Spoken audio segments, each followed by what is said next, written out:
ទៀតប្រយ័ត្នខ្ញុំប្រាប់ឲ្យហើយថារូបខ្ញុំមិនបានព្រះស្រាញ់អាលីអាឡូអាឡាប្រយ័ត្នបបោផ្ទះឡើងឡើងអត់ទៅไรយោកុំមកប៉ះរូបខ្ញុំបងអូនខ្ញុំមិនសូវខ្លាំងអីទេប្រយ័ត្នតែប៉ះប្រយ័ត្នខ្មាស់គេយីខ្ញុំមិនបានប្រាប់ជីអាជីព្រុយ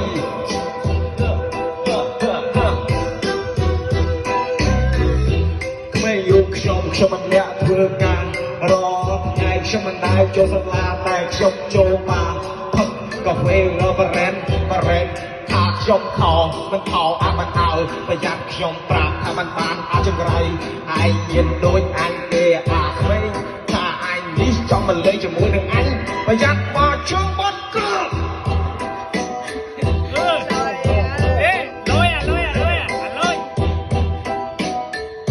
អ្វីក៏បានឲ្យតែពុក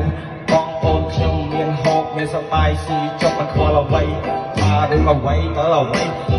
លេងមួយថ្ងៃដាច់លុយក៏ខ្ញុំមិនខ្វល់ឆែកឡើងខ្ញុំធ្វើ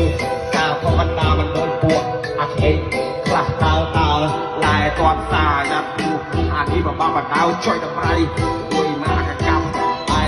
កុំបរិបរងគុណអញផឹកស្រាមានហើយមិនល្អជុំពុកម៉ែបងប្អូនជួបបងជួបអូនឡែទាំងអស់មិនដែលខ្វល់អ្វីតែលេង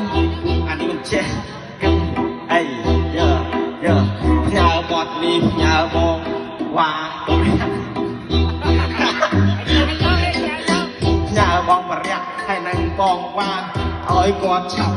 មានគូសង្សារដើរលេងនឹងគេប្រយ័ត្នថារូបខ្ញុំទីណារាយកមកប៉ុន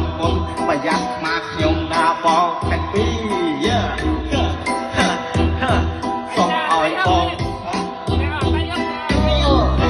សូមផ្ញើមួយនេះគ្នា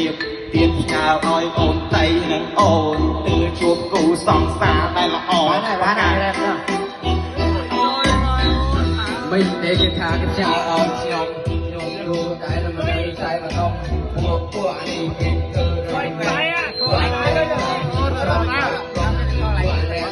គឺចាក់គឺខោពួកអីចេញមកសិនពួកអាកាយចោលពួកអីតើមិនទាន់ស្រាប់ខោពួកប្រែណាចាស់អញទៅអោលុយអាលេលើចាស់តោះឯងមិនតោះចាស់ហើយណា